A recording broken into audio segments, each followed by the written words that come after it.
Yes, सम number 20 में ए vector का magnitude B vector और बी वेक्टर का मैग्नीट्यूड, ये हमारी वही एक्सरसाइज चल रही है 12.5 भी 19 सम तक हो चुके थे, उसके बाद 20 नंबर सम से ये दो वेक्टर आपको ये वाला वेक्टर परपेंडिकुलर टू ये करना है। परपेंडिकुलर की कंडीशन होती है दोनों का डॉट प्रोडक्ट चेक करना। अगर दोनों का डॉट इफ डॉट 0 आ गया तो बस वही जाना है, डॉट में साफ साफ दिख ही रहा है अपने को a+b a-b वाला फॉर्मूला ही लगना है, बस इन दोनों का डॉट लगाते ही अपने आप 0 आ ही जाना है। ठीक है। सम नंबर 21 में क्या है, find the magnitude of two vector A vector और बी वेक्टर। ए वेक्टर और बी वेक्टर दोनों के मैग्नीट्यूड निकालने, बट दोनों इक्वल दे रखे हैं, सेम मैग्नीट्यूड दिए हुए हैं, such that angle between them, theta भी उनके बीच में दिया हुआ है, थीटा 60 डिग्री, स्केलर प्रोडक्ट भी दिया हुआ है यानी ए डॉट बी भी दिया हुआ है 1/2। तो ये सब चीज़ें हमारे कॉस थीटा वाले फॉर्मूले की तरफ इशारा कर रही हैं। कॉस थीटा का फॉर्मूला होता है हमारा ए डॉट बी, नीचे ए का मैग्नीट्यूड और बी का मैग्नीट्यूड। ठीक है, थीटा की जगह तो कॉस 60, ए डॉट बी की जगह 1/2। ए का मैग्नीट्यूड पता ही नहीं है पर बी का ए के बराबर ही है, तो हम बी को भी ए का मैग्नीट्यूड लिख सकते हैं। तो ये कॉस 60 की वैल्यू 1/2 है, इधर भी 1/2 है, और ये ए स्केयर बाई टू कट गया, ये ऊपर चला जाएगा, ए स्केयर इज इक्वल टू 1, तो ए का मैग्नीट्यूड हमारे पास 1 आ गया। ए का 1 आ गया तो बी का भी 1 नहीं होगा क्योंकि ए और बी मैग्नीट्यूड में इक्वल दे रखे हैं। ठीक है। 22 है, if A vector is unit vector. अब हम लोग जानते हैं यूनिट वेक्टर कौन सा होता है। यूनिट वेक्टर वो होता है जिसका मैग्नीट्यूड 1 होता है। ए वेक्टर यूनिट वेक्टर है तो इसलिए उसका मैग्नीट्यूड 1, और अपने को x minus A dot x plus A equal to 8 दिया हुआ है, और फाइंड x का मैग्नीट्यूड करें, निकाल लेते हैं अभी। x माइनस ए और x प्लस ए डॉट करेंगे तो ये बन जाएगा एक्स स्क्र माइनस ए स्क्र, फॉर्मूला बन गया ना ए स्क्र प्लस ए प्लस बी ए माइनस बी वाला। तो अपने पास ए का मैग्नीट्यूड तो 1 है ही, यहाँ 1 रख दिया, 1 इधर से उधर जाके क्या हो जाएगा 9 हो गया। तो x का मैग्नीट्यूड अपने पास कितना आ गया 9 का अंडर रूट कितना होगा, स्क्वायर इधर आ गया स्क्वायर रूट 3 है बस। 22 का फर्स्ट भी ऐसा ही है और सेकंड भी ऐसा ही है। 23 सम, फाइंड ए माइनस बी का मैग्नीट्यूड या ए प्लस बी का मैग्नीट्यूड, कभी भी निकालना हो तो आप उसका स्क्वायर का फॉर्मूला लेकर चलो। अब उसका स्क्वायर का फॉर्मूला क्या होता है, स्क्वायर का फॉर्मूला होता है A square plus B square minus 2 A dot B, और अपने को सब कुछ दे रखा है। ए का मैग्नीट्यूड भी इस क्वेश्चन में दिया हुआ है, कितना दिया हुआ है 2, यानी ये 2 स्क्वायर होगा। बी का मैग्नीट्यूड 3 दिया हुआ है, 3 होगा। 2 ए डॉट बी भी अपने को दिया हुआ है 4, तो ये बन गया अपने पास रिजल्ट 4 + 9 - 8, 13 में से 8 गया तो 5। तो ये तो अपने पास ए माइनस बी का स्क्वायर आया है, पर अपने को स्क्वायर नहीं निकालना, इधर आगे रूट, बस ये आंसर है। 23 के 2 पार्ट हैं ऐसे। ठीक है। 24 सम, बड़ा अच्छा सम है। 24 में क्या कह रहे हैं, इफ़ ए वेक्टर और बी वेक्टर दो यूनिट वेक्टर हैं, ए वेक्टर और बी वेक्टर दोनों यूनिट वेक्टर हैं। यूनिट वेक्टर वो होते हैं जिसके मैग्नीट्यूड 1 होते हैं, और थीटा बिटवीन दैम एंगल है, theta is angle between them they रखा है, इनके बीच में एंगल थीटा बनता है।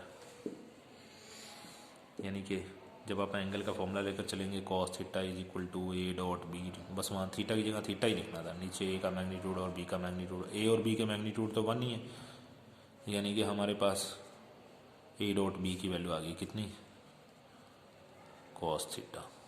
अब ये जरूर हमारी हेल्प काम आएगा। अभी जो प्रूव करना है उसको देखो। प्रूव में 2 पार्ट हैं।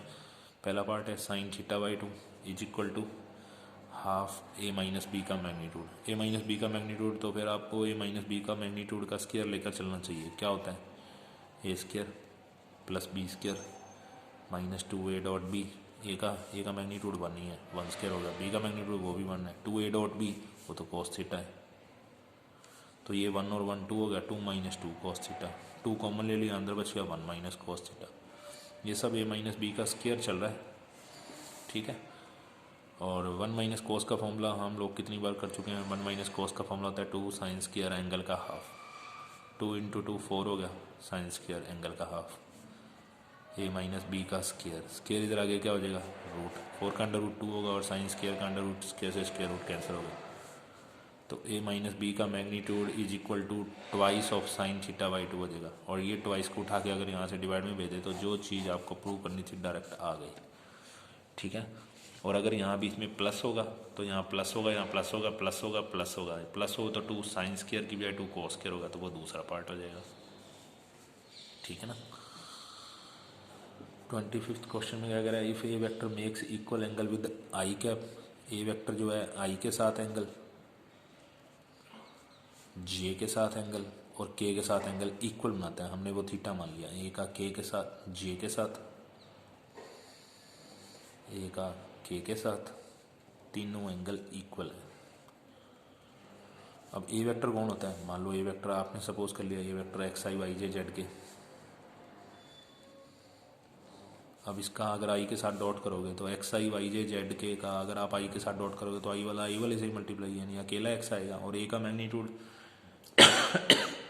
ए का मैग्नीट्यूड भी दिया हुआ है अपने को, 3 दिया हुआ है।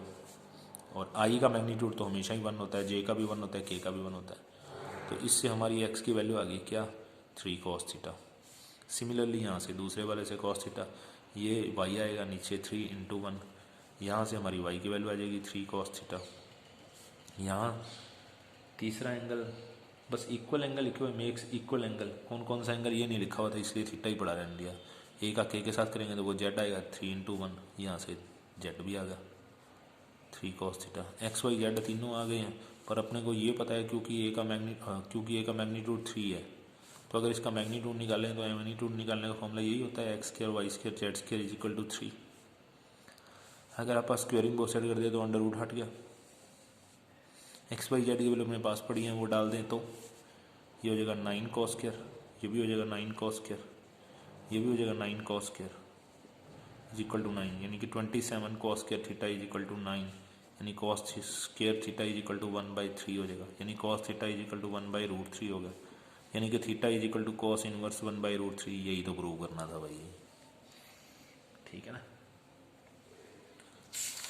26 सम में क्या कहता है, 26 कहता है कि find the scalar component of a unit vector which is perpendicular to 2 vector. ये अगली एक्सरसाइज में आएगा हमारा कि जब आपको कोई वेक्टर निकालना हो, कोई यूनिट वेक्टर निकालना हो जो परपेंडिकुलर टू 2 वेक्टर हो, तो unit vector perpendicular to both A vector and B vector के लिए आपको क्या करना पड़ता है, दोनों का क्रॉस निकाल के उसका मैग्नीट्यूड और आगे प्लस माइनस, बस। यहाँ जो आंसर आई जे के कोफिशिएंट होंगे उसी को स्केलर कंपोनेंट बोलते हैं, ठीक है ना। Find the component of a vector and, बस यही तो करना है, फाइंड द स्केलर कंपोनेंट, यानी आई जे के कोफिशिएंट निकालना है। यानी आपने इस सम में 26 सम में ये काम करना है तो अगली एक्सरसाइज का, पर क्योंकि अब अगली एक्सरसाइज करनी है उसके अंदर आपको पहले स्टेप के बाद दूसरा स्टेप यही है। अब एक रोज़ भी जैसे ही आप अगली एक्सरसाइज समझेंगे तो आपको ये सम समझ में आ जाएगा, एक बार लिख के रख लो, अगली एक्सरसाइज में आपको मिल जाएगा ये वाला सम। 27 में क्या करें, if A unit vector A vector, एक यूनिट वेक्टर है ए वेक्टर, यूनिट वेक्टर कौन सा होता है, जिसका मैग्नीट्यूड 1 हो। ये ए वेक्टर आई के साथ 45 का एंगल बनाता है। एंगल निकालने का फॉर्मूला यही होता है, दोनों का डॉट नीचे मैग्नीट्यूड और cos थीटा, थीटा की जगह π/4। और यही ए जो है जे के साथ 60 का एंगल बनाता है, और यही जो है के साथ पता नहीं कितने का एंगल बनाता है, इसलिए थीटा मान लिया, ठीक है। बट यूनिट वेक्टर इसलिए मैग्नीट्यूड 1। अब ए वेक्टर कौन है वो भी नहीं पता, ए वेक्टर भी हमने वही अभी 25 सम करके बैठे हैं उसकी तरह, ए आई एक्स आई वाई जे और जेड के मान लिया। अगर आप ए का आई के साथ डॉट करोगे तो एक्स ही मिलेगा, नीचे ए का मैग्नीट्यूड 1, आई का भी 1 होता है, और cos 45 की वैल्यू 1/√2, यानी आपके पास एक्स की वैल्यू आ गई। सेकंड से आपके पास वाई की वैल्यू आ जाएगी, और थर्ड वाले से आपके पास जेड की वैल्यू cos थीटा ही पड़ जाएगी, क्योंकि ए डॉट जे करोगे तो वो वाई आएगा, और ए का मैग्नीट्यूड 1 है, जे का वैसे ही 1 होता है। एक्स वाई जेड की वैल्यू आ चुकी हैं, पर एक्स वाई की तो एग्जैक्ट है, जेड की नहीं है। पर अपने को ये तो पता है कि ए का मैग्नीट्यूड 1 है, तो हम लोग मैग्नीट्यूड का फॉर्मूला लगाते हैं x² y² z² = 1।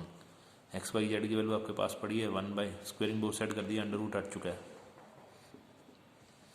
X Y Z की वैल्यू डाल दी है 1/√2 का स्क्वायर, 1/2 का स्क्वायर, cos² थीटा = 1। लो जी, यहाँ से cos² थीटा = 1 - 1/2 - 1/4, एलसीएम ले लिया, 1 2 4 का 4 हो गया, 4 - 2 - 1, रिजल्ट आ गया 1/4। cos² थीटा, तो cos थीटा = क्या आएगा 1/4 का अंडर रूट, यानी कि 1/2, 1/2 की वैल्यू cos 60 होती है बस। तो थर्ड एंगल हमारे को जेड एक्सिस के साथ बताना था, कितने का आएगा वो आ चुका है। और X Y Z A vector के स्केलर कंपोनेंट्स यानी ए वेक्टर के कंपोनेंट्स भी निकालने थे। एक्स आ चुका है, वाई आ चुका है और जेड भी आ जाएगा। देयरफॉर जेड बराबर क्या आएगा, cos 60 डाल दिया तो 1/2। इसका मतलब हमारे दोनों आंसर आ गए, एक तो एंगल आ गया, एक एक्स वाई जेड के कोफिशिएंट आ गए। ठीक है, मतलब एक्स वाई जेड यानी वेक्टर कंपोनेंट आ गया आपका, यानी खुद वेक्टर के आई जे के coefficient component of a vector आ गया। ठीक है ना, ओके। 28 सम तो आसानी है, वो राइट एंगल ट्रायंगल शो करना है, दो का डॉट प्रोडक्ट 0 शो करना है और बाकी एंगल भी निकालना है। एंगल निकालने का फॉर्मूला cos थीटा ही होता है।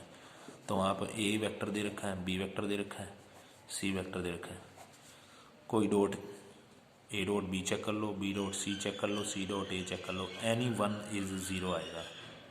और ए का अगर 0 आ गया तो इसका मतलब वो शो होगी ये राइट एंगल ट्राइंगल है। और बाकी दो एंगल निकालने के लिए मान लो आपको ए बी सी में ये वाला एंगल 90 का प्रूव हो गया, ऐसे लाइक दिस 90 का प्रूव हो गया, तो बाकी दो एंगल निकालने के लिए इन दोनों का डॉट डिवाइड बाई मैग्नीट्यूड, इन दोनों का dot divide by magnitude, angle निकालने का फॉर्मूला यूज़ करना है। ठीक है ना। नेक्स्ट एक्सरसाइज हमारी वेक्टर कंपोनेंट वेक्टर प्रोडक्ट वाली होगी। ये यहाँ पे आपकी डॉट प्रोडक्ट वाली एक्सरसाइज फिनिश हो गई है। ठीक है।